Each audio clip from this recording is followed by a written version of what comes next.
My name is Lisa Jett, and I will be telling you the story of Hansel and Gretel, retold by Andrew Lane in his Blue Fairy Book after the Brothers Grimm. Once upon a time, there dwelt on the outskirts of a large forest a poor woodcutter with his wife and two children. The boy was called Hansel and the girl Gretel. He had always little to live on, and a time came when he couldn't even provide them with daily bread.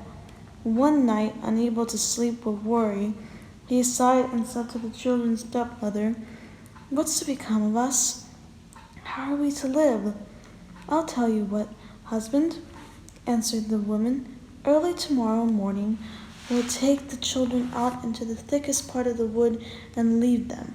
"No, wife," said her husband. "How could I? Then we must all four die of hunger," said she. She nagged and moaned till he agreed. Jordan had been awake with hunger and had heard everything. Gretel wept bitterly. Hansel got up, slipped on his coat, opened the back door, and stole out. Moon was shining, and the white pebbles that lay in front of the house glittered like silver. Hansel filled his pocket with as many of them as he could. He went back and said to Gretel, "Be comforted, my dear little sister, and go to sleep. I have a way to escape." At daybreak, the woman came and woke the children. "Get up, we're all going to fetch wood," she commanded. She gave them each a bit of bread and said, "There's something for your lunch. It's all you're getting." Then they all set out together. They had walked for a little. Hansel stood and looked back at the house. This he repeated. Again and again his father observed him and said, "Hansel, what are you gazing at?" "Oh, father," said Hansel, "I am looking back at my white kitten, which is sitting on the roof waving me farewell." Well, Hansel had not looked back at his kitten, but each time had dropped one of the white pebbles in his pocket into the path. When they had reached the middle of the forest, collected brushwood for a fire, the woman said, "Now sit down, children, and rest. We are going to cut wood, but when we're finished, we'll come back and fetch you." Hansel and Gretel sat down beside the fire and at midday ate their little bits of bread. When they had waited for a long time, their eyes closed and they fell fast asleep. It was pitch dark when they woke. Gretel began to cry and said, "How are we ever going to get out of the wood?" But Hansel comforted her, saying, "Only wait, Gretel, till the full moon is up." Then he took his sister by the hand and followed the pebbles, which shone like bright coins in the moonlight, and showed them the path. They walked on through the night, and at daybreak reached their home again, the stepmother's great annoyance and the father's huge relief. Not long afterwards, one night, the children again overheard their stepmother force father to agree to abandon them in the forest. Got up and wanted to go and pick up pebbles again as he had done the first time, but the woman had barred the door and he couldn't get out. At early dawn, the woman came and made the children get up. They received their bit of bread, but it was even smaller than before. Way into the wood, Hansel crumbled in his pocket, and every few minutes he stood still and dropped crumb on the ground. "Hansel, what are you stopping and looking about for?" said the father. "I'm looking back at my little pigeon, which is sitting on the roof waving me farewell," answered Hansel. Hansel was gradually throwing all the crumbs on the path. The woman led the children still deeper into the forest. Then a big fire was lit again, and she said, "Just sit down there, children. We're going into the forest to cut down wood. In the evening, when we're finished, we'll come back to fetch you." Divided her bread with Hansel, for he had strewn his all along their path, all asleep and didn't awake till it was dark and they were still all alone. So comforted his sister, saying, "Only wait, Gretel. Moon rises, then shall see the breadcrumbs I scatter along the path. Show us a way to the house." When the moon appeared, they got up, but they found no crumbs, for the birds had picked them all up. "Never mind," said Hansel to Gretel. "You'll see we'll find a way out." But all the same not. They wandered about the whole night next day, but they could not find a path out of the wood. They were very hungry too, for they had nothing to eat. Few berries they found. On the third morning, they got deeper and deeper into the wood, and now they felt that if help did not come to them soon, they must perish. Midday, they stumbled across a little house, and when they came quite near, they saw that it was made of bread and roofed with cakes, while the windows were made of transparent sugar.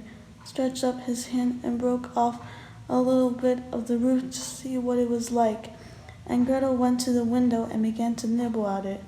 Suddenly the door opened, and an ancient dame, leaning on a staff, hobbled out. Gretel were terrified. The old woman said, "Oh ho, dear children, come in and stay with me. No ill shall befall you." Took them both by the hand and led them house. Then she laid a most sumptuous dinner before them, and sugared pancakes, apples, and nuts. After they had finished, little white beds were prepared for them, and when Hansel and Gretel lay down in them, they felt as if they had got into heaven. The old woman had appeared most friendly, but she was really an old witch who had only built the little bread house in order to lure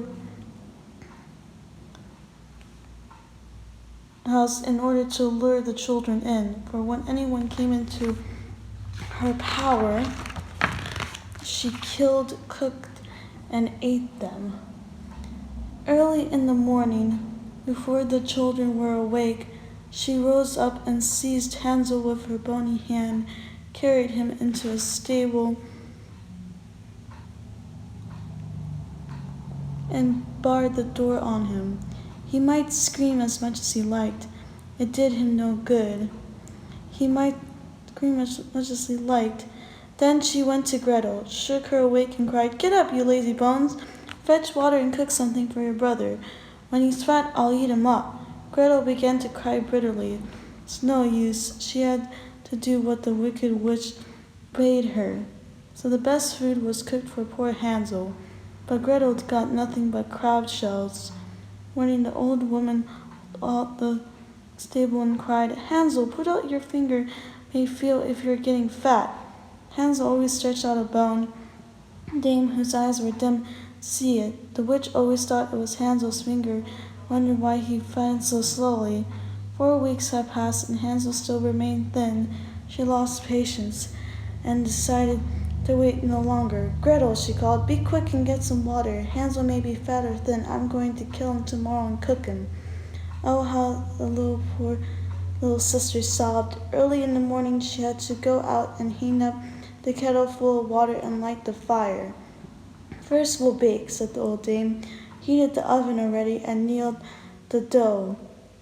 She pushed Gretel out blazing oven. "Creep in," said the witch. "See if it's hot enough so that we can shove in the bread." Or when she had got in, she meant to close oven and let the girl bake, that she might eat her up too. Gretel knew what the old dame had in mind and said, "I don't know how I'm to do it. How do I get in?" "You silly goose," said the witch. "Opening is big enough. See, I could get in myself." And she crawled toward it and poked her head into the oven. Gretel shoved her right in, shut the iron door, and drew the bolt. "Gracious," the witch yelled. It was quite horrible. Gretel fell and fled, and the wretched old woman was left to perish. Gretel flew straight to Hansel, opened the stable door, and cried, "So we are free! The old witch is dead!" Sprang like a bird out of an open cage, rejoiced and jumped for joy and kissed one another. They went back into the old house, and they found in every corner of the room boxes with pearls and precious stones crammed into their clothes. "Now, Hansel, let's get well away." When they had wandered about for some hours, the wood became more and more familiar to them, and at length they saw their father's house in the distance.